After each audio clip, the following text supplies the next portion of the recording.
If you've been on a health journey for a while now and still aren't seeing the results you're after, then this video is for you. Maybe you've tried different diets, supplements, diagnostic testing, exercise programs, healing protocols, or endless recommendations that you found online. And while some of those things may have helped you a little bit, you still feel like something is missing. You still don't feel fully like yourself, and no matter how much information you consume, you can't seem to create the lasting change that you're looking for. Now, if that's you, I want to offer you a perspective that most people in the health world rarely talk about. And that is, what if one of the biggest factors affecting your health isn't another supplement, another diagnostic test, another diet, or another protocol? What if it's actually the way that you see yourself? Because in our experience, your self-image can influence your health way more than most people realize or talk about. Hi everyone, I'm Estie from SoulWell. My mom, who is a clinical herbalist, and I help ambitious women achieve better energy, regulated hormones, a reversal of symptoms, emotional stability, and the sky-high confidence that they deserve.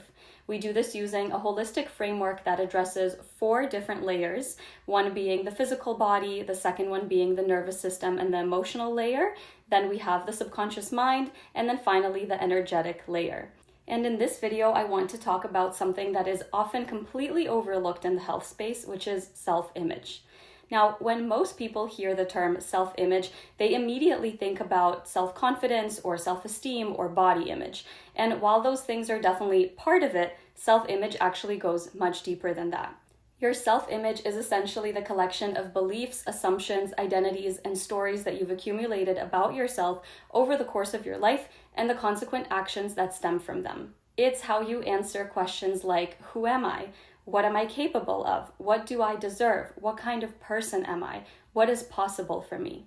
It's also your self-talk and the actions that you take towards yourself in all areas of your life. Most of us aren't consciously thinking about these questions every day, but the answers are running in the background and they are influencing our decisions, our behaviors, our emotions, our health, and truly all aspects of our lives, ranging from relationships to finances and more.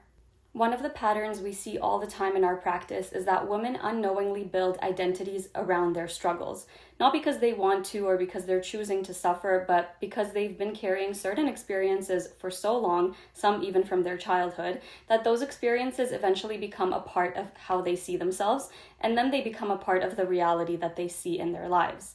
I'll provide some examples in a moment for that. But first, one of the things that I want to mention, and one of the fundamental things that we teach our clients, is that the brain is constantly filtering information. Every second of every day of your life, your brain is processing an enormous amount of information, but it can only bring a tiny fraction of that information into your conscious awareness. So it filters. And one of the things it filters for is evidence that supports what you already believe. This works through a structure in your brain called the RAS, or the reticular activating system, and this structure is basically responsible for looking out into the world and searching for evidence that confirms the beliefs that you already have, whether that's the beliefs you have about yourself as a person, the beliefs that you have about other people, or about life in general. For example, if someone believes that they are unlucky, they'll notice all the situations that confirm that belief. And even if there are situations that disconfirm that belief, those will be filtered out and probably go unacknowledged because they don't align with the identity and the belief that the person has of being the unlucky one. Similarly, if someone believes people can't be trusted, they'll constantly find examples to reinforce that belief. And the same thing happens with health. If your subconscious identity is, my body is broken and nothing I try ever works for me, or everyone else is full of energy and vitality except for me, or I'm just not meant to be healthy, you'll naturally focus on every symptom, every setback, every difficult day, and every reason why your health isn't working. Being unhealthy becomes part of your self-image and it becomes your identity. At the same time, you may completely overlook the signs that your body is trying to heal, the progress that your body has already made, or the resilience that you've already demonstrated in your healing. Being sick or unwell, being unlucky, being a victim, these all become your identity. And the more you stay stuck in that identity, the more of it you create in your reality. And the more of it you create in your reality, the more your self-image breaks down as you begin to shame yourself and tell yourself you're incapable or lazy or that something is wrong with you and why can't you just get it together? And what does that inner self-talk do? Does it help you heal? No, it doesn't. It actually raises your cortisol levels, which keep you stuck in fight or flight mode, or even in a freeze or shut down state. And those are different nervous system states that we can discuss in another video. And all of these states of dysregulation prevent you from healing. That inner critic also attracts situations where other people are critical of you, where other people nitpick you and judge you because they're just reflecting the criticism that you have going on inside of yourself. See how it becomes this loop that can feel impossible to break out of? Now, we can't blame ourselves or our brain for this. The brain isn't trying to sabotage you. It's simply trying to stay consistent with the identity that it already knows and is familiar with. The good news is that the brain is neuroplastic, meaning that it can adapt, it can change, and it can reorganize itself over time.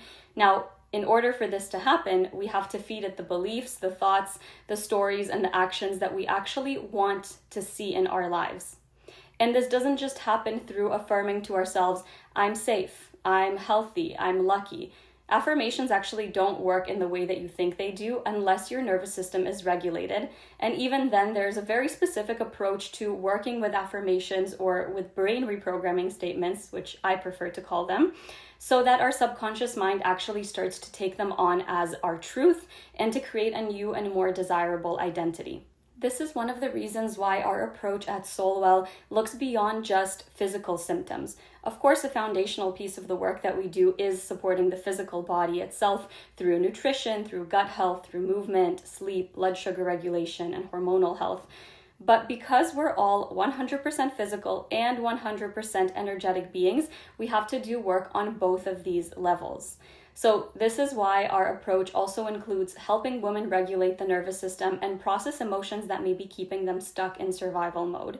This is also why we work on reprogramming subconscious beliefs, as well as self-image and identity patterns that influence health in ways that most people don't even realize.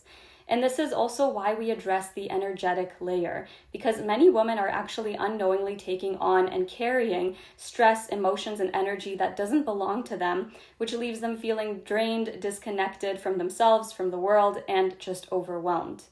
We do all this because we know that healing isn't just about eliminating symptoms. It's really about creating change at every layer that may be contributing to those symptoms in the first place. One of the most beautiful transformations we witness in our practice isn't actually just symptom relief. Of course, it's amazing when someone's digestion improves, their energy comes back, or their hormones become more balanced.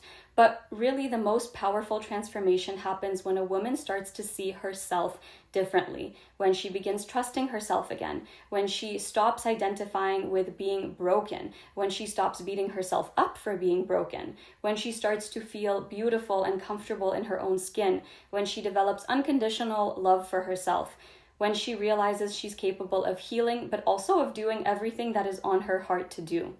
And this is the moment where actually everything begins to change, not only her health, but also her relationships, her confidence, her decisions, and just the way that she moves through life. Now, if this video resonated with you, I'd love for you to take a moment and just ask yourself, what story have I been carrying about myself that might no longer be serving me? And let me know in the comments below. And if you'd like support identifying the subconscious beliefs, the nervous system patterns, or self-image blocks that may be affecting your health and getting in your way, just DM us the word HEAL to our Instagram, which will be listed in the description below, and I'll see you in the next video.